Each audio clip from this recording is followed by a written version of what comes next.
AMC fails to deliver, up 1,088% in latest data. This is the title of the article that's getting a ton of attention today. And I did a little bit more digging. I'm going to share with you guys what research that I've found. And it is honestly, it's really exciting for me. And you guys let me know if you're excited for this too in the comments down below. I just want to start off by saying I'm not a financial advisor. Everything I'm sharing is my own research. I encourage you guys to go do your own research and do your due diligence, right? So let's go ahead and read the article, and then I'll share with you guys what I found. Major news data just came out today from the SEC. It shows fails to deliver in AMC Entertainment Holdings Incorporated, up 1,088% in the first half of August. These fails to deliver sometimes happen for benign reasons, but when massive fails to deliver occur in a stock over a sustained period, it's often a sign of naked short selling. Naked short selling is the illegal practice of intentionally selling shares short, betting against them without ever borrowing the shares as required. This is a powerful tool to distort markets since you never have to actually obtain any shares. You can sell as much as you want, pushing down the price. The fails to deliver in AMC are truly enormous, and after falling significantly last month, they're back with a vengeance. As of August 13th, the last day in the series, AMC's fails to deliver were 157 times larger than Apple's. Apple is the largest stock in the market at 113 times AMC's market cap. How could there be so much questionable activity in such a small stock? I strongly suspect illegal trading, likely on the part of hedge funds. Maybe they're trying to make back some of their losses. Very interesting article. Now, some people are trying to discredit this. They say, oh, it's coming from some random blog website. I'll include a link to this article in the description, so if you guys want to go and check it out yourself, you can. Now, regardless of where the original resource was for this article, one thing I really want to point out is that they are justifying their article based on data that has been provided by the SEC themselves. So in regards to the naked short selling, that's a debatable thing. If you ask me personally, I think there's a lot of signs that make it pretty obvious that it's taking place. And this is one of those large contributing signs. So I'm on the side of the author on this one. One thing I am a little bit against them on is towards the end, they did say that, the focus on the hedge funds, likely on the part of hedge funds.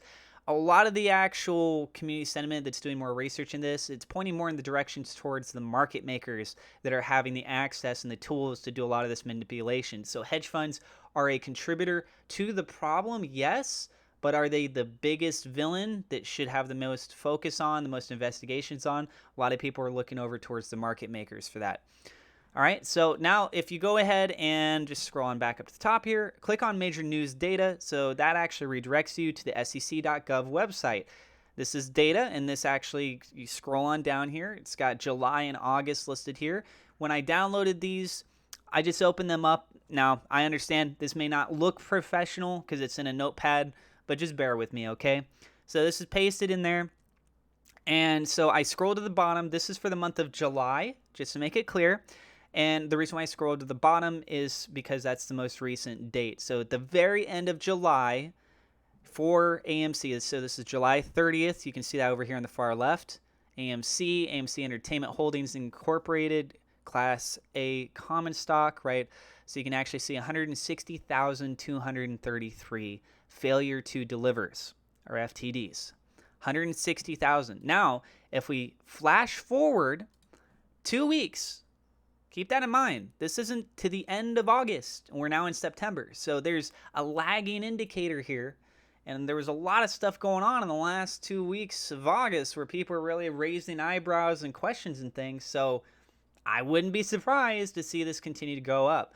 So then what happened was at August 13th, it's documented 916,091 failure to delivers.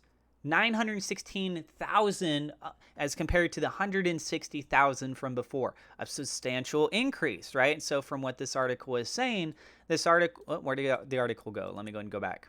The article is saying up 1,088%.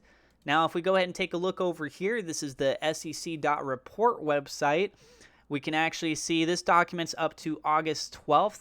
And as you guys can see, the FTDs are starting to make a bit of a climb back up, but that 10 times increase over the course of 2 weeks, if you factor in with where it is right now, being right about at 1 million, right? We're just a little bit under. If you go back to June 2nd, that was 5.4 million. So we don't even need to go 10 times again over the course of another 2 weeks, because that 10 times took place over 2 weeks, right? All we need is about 5.5 to 6 times more failure to delivers over the course of the next 2 weeks from where it currently was documented for August 13th for it to match that of June 2nd. And that would only be putting us to our current date. And keep in mind that when this information comes out for this, it's already going to be, another week, 2 weeks from now. Probably it's going to be 2 weeks. I'm assuming it's a 2-week discrepancy between these things. So we very well, with all the other catalysts that we have going on, the DTCC, the NSCC, what was the other one called? The UMD or UDT, something like that. I got so many different abbreviations of things, so I apologize if I can't remember every single one of them off the top of my head just like that, right? On top of this, Ortex reported, which I know a lot of people are kind of like, Ortex, but hey, it's a baseline. But their baseline that they pointed out with this is that the short positions have not covered. And in fact, they keep losing a ton of money. We've seen the price overall for today dropped. It essentially canceled out everything that was going on in the media. A lot of FUD, a lot of this trying to propagate the idea that, it's way too overvalued, this and that. Okay. Then this article comes out in the SEC and everyone, you can go and take a look at it. There's investigations. It's on the table. Potentially payment for order flow can be taken off the table, right? This is exciting. We got new regulations that just started. There's another one that's coming out on Friday. We got a 3-day weekend. A lot of people are probably going to be like, and me, myself included, why do you have to have a 3-day weekend this time, man? So let's see what's going to happen.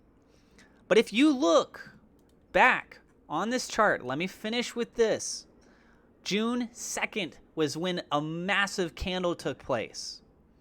And as I noted over here, the failure to delivers was extremely high on June 2nd. And so if you factor in all of the weird things that were happening in the last 2 weeks, knowing that new regulations are going to be coming out, if you're a hedge fund, you're a market maker, and you're trying to shuffle money around before you're forced into things, I would not be surprised. I cannot promise it, but I would not be surprised if very soon when this information comes out, it's either on par or getting very close to the June 2nd failure to delivers. I would be shocked if it went down in some way. So you guys let me know what you think about this in the comments down below. And if you are new to the channel, do not forget to hit subscribe, hit the thumbs up like button. I definitely appreciate it, and it helps out with the YouTube search algorithm. And feel free to share this video on social media. Thank you guys. Feel free to check out the links in the description if you want to get free crypto or free stock. It's free money. So, there you go. Thank you guys, and I will see you in the next episode.